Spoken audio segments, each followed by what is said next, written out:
Okay, so I'm gonna make this quick video just to like share my experiences on something. I don't normally talk about this because I haven't really been able to like accept it, but I think coming up recently I've started to like kind of just like peep it and just been like, okay, like I need to start accepting that this is the reality of things. So I'm gonna go into basically what the fuck I'm about to talk about because it's some pretty, you know, educational stuff. Pretty deep stuff. So yeah. Okay, so I started getting fetishized and idealized since I was 15.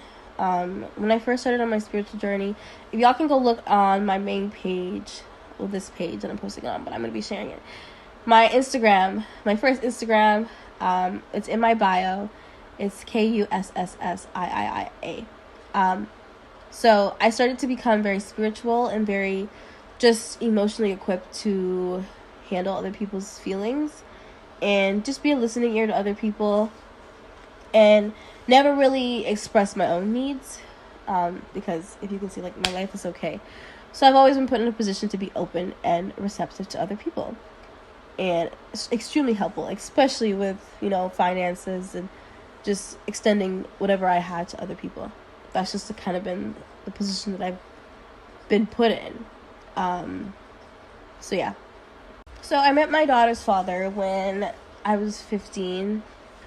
No, 16. I met him when I was 16. I got pregnant at 16, had my daughter at 17.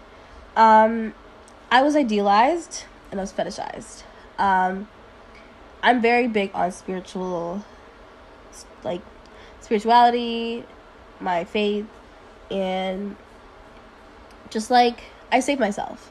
Like I left home when I was 16, finally got my own place, and I saved myself. And I guess my daughter's father was struggling in his own family. Like, his family was actually pretty fucked up. So I guess he was struggling. And he saw me as, like, his hero, like, his savior, basically. And he fetishized and idealized me in that way. And not only for that, but my skin color. I was fetishized for being black. And after this, I started only dating within my race. So I've actually only started dating black men since 2022. So before 2022, I did not date black men at all. I saw them as having a lot of baggage. But because I was fetishized, I honestly didn't care anymore. I honestly felt like it's better to take on their baggage, the baggage of my own race, than the baggage of another race who can potentially fetishize me and, you know, just be really, like, just sexualize me as a black woman and all these different types of things. And that's exactly what the fuck happened. So I learned my lesson and I stopped fucking with niggas outside my race. So yeah. And I thought it would stop there, but it didn't. I still kept getting fetishized and idealized. And I realized it wasn't because of my skin color. I mean, it was because of my skin color for my daughter's father situation. But just in general, I was idealized because of who I was as a person. So I'm neurodivergent. I have autism and ADHD. If y'all don't know that yet, there's a reminder. So I have a really, like, big personality. I mean, like, I can handle a lot of things without having to, like, put down anything or, like, express my needs. I can hold a lot and balance a lot. It's hard because, you know, I'll get into that in a second, but just I can do a lot of things by myself, and I've been that kind of way since I was little. And I'm still able to, like, maintain, like, a big personality at that. So because of that and because of who I am, I'm going to start with men, but I'm constantly idealized and fetishized by men. I get into relationships with men, and, you know, sometimes I'm just treated like a little pretty thing to, like, be on someone's shoulder, like arm candy kind of thing.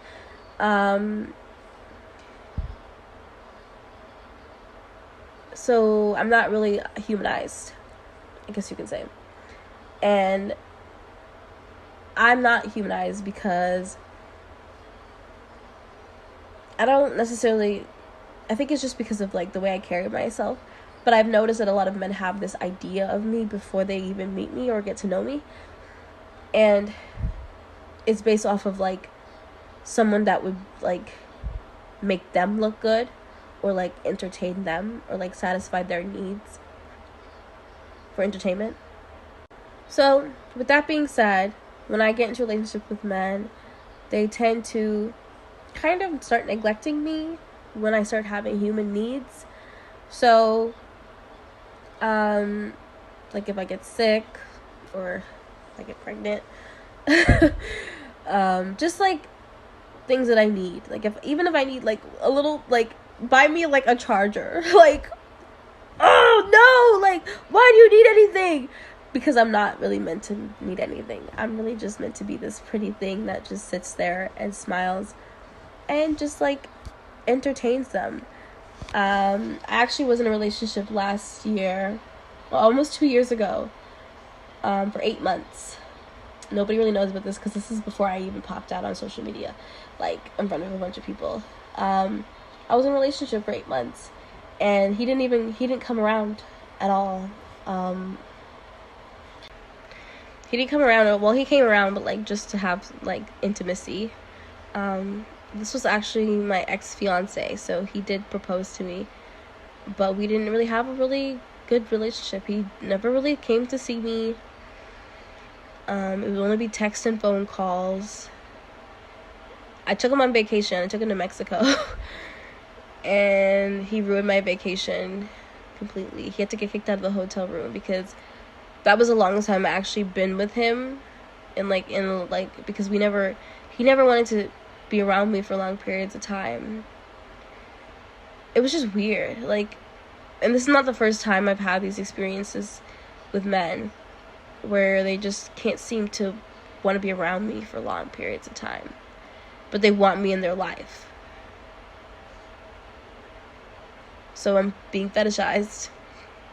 So yeah, those are the types of relationships that I've been in. I don't take any type of blame for that, because it's not really my fault. I don't necessarily feel like I am too much. I just feel like they already put me in a box, in a category of the type of person that I would be for them. And when I kind of move out of that box and start demanding things from them that are things that a boyfriend should be doing for their partner, especially under circumstances like family planning, it seems as if I'm desperate, or if I'm needy, or they put me in a category of being a whore, or a clout chaser, or just because I need support from them, as just a human being. And I never really tried to piece it together before, but I've pieced it together now, and I realized that it has nothing to do with me, and it's because of these men. Lots of men want women who don't really say anything, that kind of just make them look good.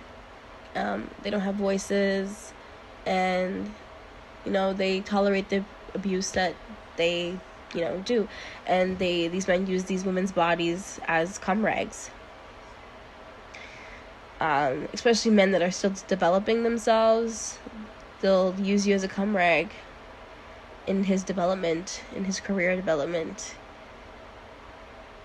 You're really just there to satisfy him for the time being, because he believes in his head that he deserves a pretty thing like you to get him through whatever the hell he's going through, and that your needs aren't really important to him.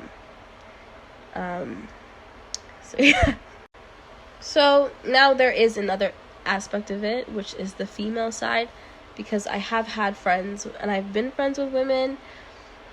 A lot of the women that you can see on my profile right now, a lot of those women have made promises to me, lots of promises to me about our friendship, and they broke a lot of those promises when I started to need more support from them, and they're no longer in my life anymore, especially after I got pregnant.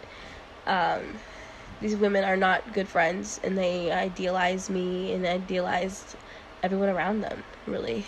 So I'm like, I don't get offended when these people move on, or like when I move on, because I know they're not a good friend to anyone else around them. If they're not a good friend to me, they're most likely not a good friend to anyone else around them, or they're not even a good friend to themselves. So it's kind of like the same thing as with the men, but it just hurts more because, you know, friendship.